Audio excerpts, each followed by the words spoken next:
Walking alone, the streets are empty. The only thing Nominasi FIFA Puskas Award 2025, Rizky Ridho bersaing dengan Lamine Yamal. Rizky Ridho, pemain belakang timnas yang juga bermain di Persija Jakarta, menjadi pemain Indonesia pertama yang berkesempatan memenangkan penghargaan pencetak gol terindah atau FIFA Puskas Award 2025. Organisasi tertinggi dalam dunia sepak bola itu merilis 11 nama kandidat pencetak gol terbaik musim lalu. Ridho akan bersaing dengan banyak pemain di seluruh dunia, termasuk bintang-bintang klub Eropa. Di antaranya ada Declan Rice, gelandang Arsenal, serta bintang Barcelona, Lamine Yamal. Ridho masuk nominasi Puskas Award berkat golnya ke gawang Arema FC di pertandingan Liga 1 musim 2024-2025. Gol indah itu terjadi pada tanggal 9 Maret tahun 2025, saat Ridho membuat gol tembakan jarak jauh dari tengah lapangan. Pemilihan pemenang dari FIFA Puskas Award adalah melalui sistem voting. Ada dua bobot penilaian, yaitu dari suara penggemar dan legenda FIFA, masing-masing sebesar 50%. Keduanya bisa memilih langsung deretan gol terbaik dari nominasi Puskas Award yang sudah disortir FIFA. Para fans bisa memvote Rizky Ridho lewat situs resmi FIFA. Lalu, apakah Rizky Ridho dapat menjadi angin segar bagi sepak bola nasional jika menang Puskas?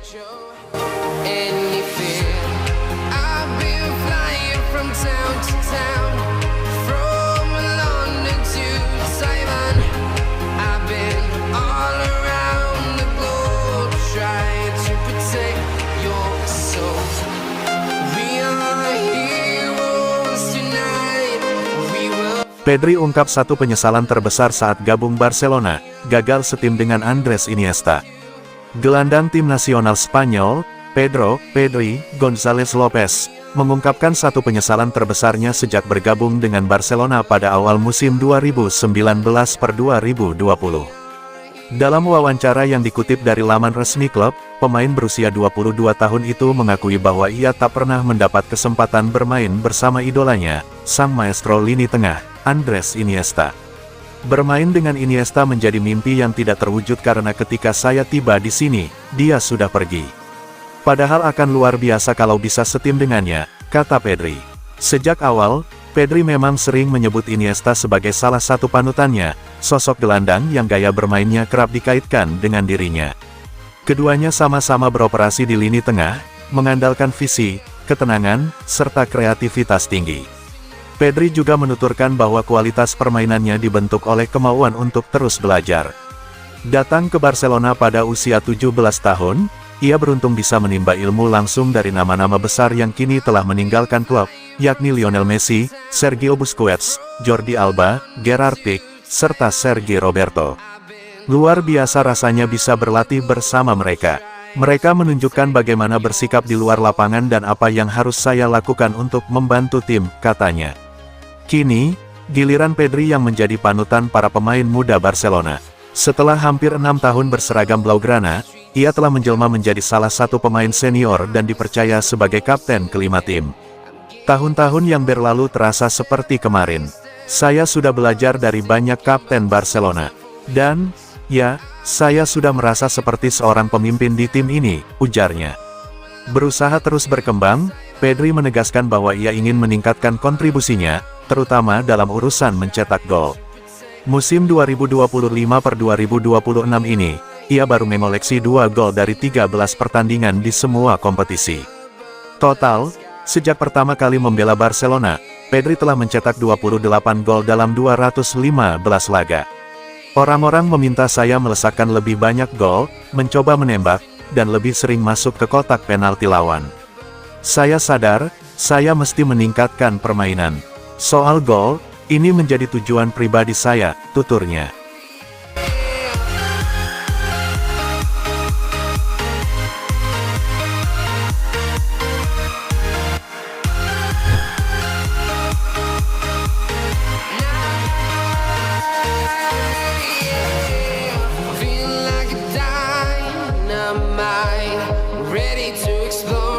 Barcelona bakal bangun patung Lionel Messi di Camp Nou. Presiden FC Barcelona, Joan Laporta, mengonfirmasi bahwa klub sedang berupaya membangun patung mantan kapten dan legenda, Lionel Messi, di Spotify Camp Nou.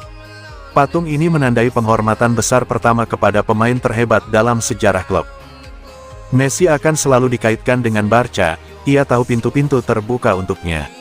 Kami sangat menghormatinya, ia pantas mendapatkan penghormatan terbaik dari Barca, ujar Presiden. Melanjutkan, ia menambahkan, ia seharusnya memiliki patung di Spotify Camp Nou, seperti Cruyff dan Kubala. Ia adalah salah satu pemain ikonik yang telah meninggalkan jejak bagi kami. Kami telah membahasnya dalam sebuah pertemuan dan kami sedang mengupayakannya. Keluarga harus setuju dan semua penggemar Barca pasti menginginkannya. Pengumuman ini muncul hanya beberapa hari setelah kunjungan mengejutkan Messi ke Spotify Camp Nou yang telah direnovasi, di mana ia membagikan foto-foto dari dalam stadion. Peraih 8 Ballon d'Or ini juga memberikan wawancara di mana ia membahas alasan kepergiannya dari Barcelona pada tahun 2021 dan keinginannya untuk kembali ke klub dan kota tersebut di masa depan. Hubungan antara Joan Laporta dan kubu Messi telah memburuk sejak kepergian ikon klub tersebut, bahkan hingga muncul laporan bahwa pemain Argentina tersebut mungkin akan menunjukkan dukungannya kepada kandidat lawan dalam pemilihan presiden Barcelona mendatang. Joan Laporta, di sisi lain, menegaskan bahwa semuanya baik-baik saja, sementara ia juga menegaskan dalam sebuah wawancara baru-baru ini bahwa ia tidak menyesali bagaimana kepergian Messi ditangani pada tahun 2021. Pembicaraan tentang penghormatan untuk pemain terhebat sepanjang masa telah beredar sejak lama, dan sebuah patung di Spotify Camp Nou akan sangat pantas.